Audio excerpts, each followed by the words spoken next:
গত পর্বে আমরা জেনেছিলাম রানী বিলকিস কিভাবে জন্মগ্রহণ করলো, রানী বিলকিসের পিতামাতা কে, ও রানী বিলকিসের সিংহাসন রাজা সুলেমান আলাইহিসসালাম কোন জিনের মাধ্যমে উঠিয়ে নিয়ে এসেছিল। রানী বিলকিস কিভাবে সুলেমান আলাইহিসসালামকে পরীক্ষা করেছিল। পর্বটি যারা মিস করেছেন তারা চাইলে পর্বটি দেখে আসতে পারেন। গত পর্বের লিঙ্কটি আমাদের এই ভিডিও ডিসক্রিপশনেও দেওয়া আছে। এ পর্বে আমরা জানবো রানী বিলকিস কিভাবে মুসলমান হয়েছিলেন এবং রানী বিলকিস মুসলমান হওয়ার পরে সুলেমান আলাইহিসসালামকে কি অনুরোধ করেছিলেন।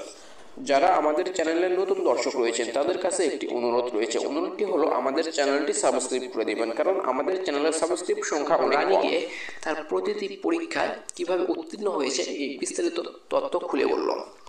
তখন রানী বুঝতে পারল ইনি হলো আল্লাহর প্রেরিত নবী রাসূল, কারণ তার জ্ঞানের কোনো তুলনা হয় না, তিনি সমস্ত পরীক্ষায় পাশ করেছে। তাই বিষয়গুলো তার সবাইকে বলল। তারা সবাইকে বলার পরে তারা সবাইকে নিয়ে সে বেরিয়ে পড়ল হযরত সুলাইমান আলাইহিস সালামের কাছে এসে ইসলাম ধর্ম গ্রহণ করার জন্য। যখন বেরিয়ে পড়ল তখনই বাতাস এসে হযরত সুলাইমান আলাইহিস সালামকে আগেই খবরটি দিয়ে দিল যে রানী বিলকিস বেরিয়ে পড়েছে ইসলাম ধর্ম গ্রহণ করার জন্য। তখনই কিছু দুষ্ট জিন হযরত সুলাইমান আলাইহিস সালামকে এসে বলল,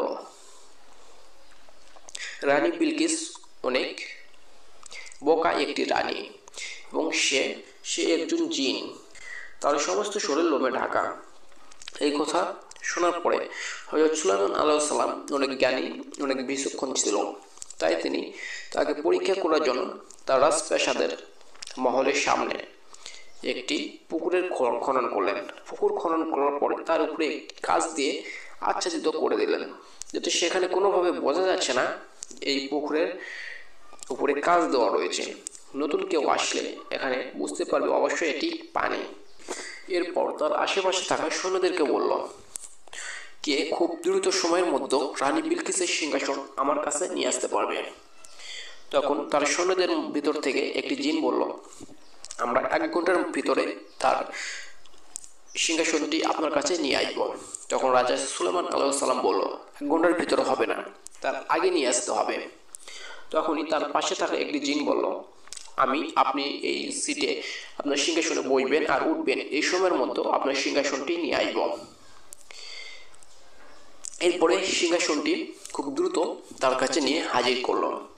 তার কাছে হাজির করার পরে হযরত সুলাইমান আলাইহিস সালাম তার সৈন্যদেরকে বলল, এই সিংহাসনের মধ্যে কিছু পরিবর্তন করে নিয়ে আসো। তারপরে তার কথা মতো এই সিংহাসনটি কিছু পরিবর্তন করলো। সিংহাসনটি কিছু পরিবর্তন করার পরে সিংহাসনটিও পাশে রাখে দেওয়ার পরে এইদিকে রানী বিলকিস তার রাজ্যে প্রবেশ করলো। তার রাজ্যে প্রবেশ করার পরে যেই তার প্রাসাদের সামনে চলে আসলো, তখনই দেখতে পেল প্রাসাদের সামনে পানি। তখন তার পায়ের যে কাপড় ছিল, কাপড়টা একটু উপরের দিকে তুলে সামনের দিকে অগ্রসর হলো। তখন হযরত সুলাইমান আলাইহিস সালাম সাইড থেকে বিষয়টা দেখলো, তার পায়ে কোনো লোম নেই। তার মানে চীনারা যে কথা বলেছেন এগুলো ছিল ভুল ধারণা, তারা মিথ্যা তথ্য তার কাছে ছড়িয়ে দিয়েছিল।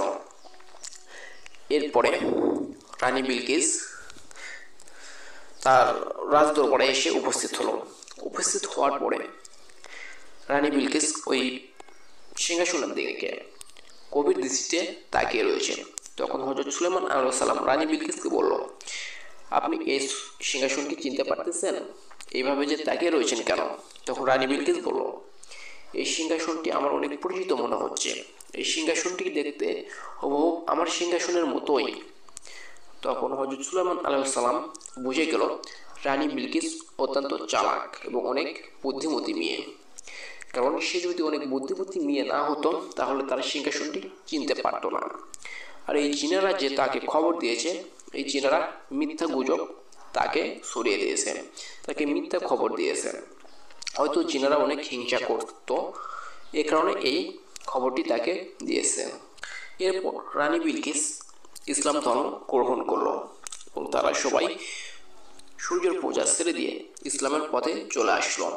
এরপর রানী বিলকিস বলল, আমি আপনার কাছে একটা অনুরোধ করতে চাই। অনুরোধটি হলো, আপনি যদি আমাকে বিয়ে করে আপনার পাশে রাখেন তাহলে আমি অত্যন্ত খুশি হব। তখন হযরত সুলাইমান আলাইহিস সালাম তাকে বিয়ে করলেন এবং তাকে পাশে রাখলেন। আবার কোথাও কোথাও পাওয়া যায় তারা বিয়ে করেনি, তারা শুধু রাজনৈতিক পার্টনার ছিল, মানে রাজনৈতিকভাবে বন্ধু ছিল, এছাড়া কোনো কিছু ছিল না। বাকিটা আল্লাহ ভালো জানে। আসসালামু আলাইকুম, সবাই ভালো থাকবেন। আবার দেখা হবে পরবর্তী কোনো ঘটনা নিয়ে। আর আপনারা যদি আমাদের চ্যানেলটি এখনো সাবস্ক্রাইব না করে থাকেন তাহলে আমাদের চ্যানেলটি অবশ্যই সাবস্ক্রাইব করবেন এবং পাশে থাকা বেল আইকনটি বাজিয়ে দিবেন। তাহলে নিত্য নতুন ঘটনা আপলোড করার সাথে সাথে আপনার কাছে সর্বপ্রথম চলে যাবে। আজ এ পর্যন্তই, ভালো থাকবেন, সুস্থ থাকবেন, আল্লাহ হাফেজ।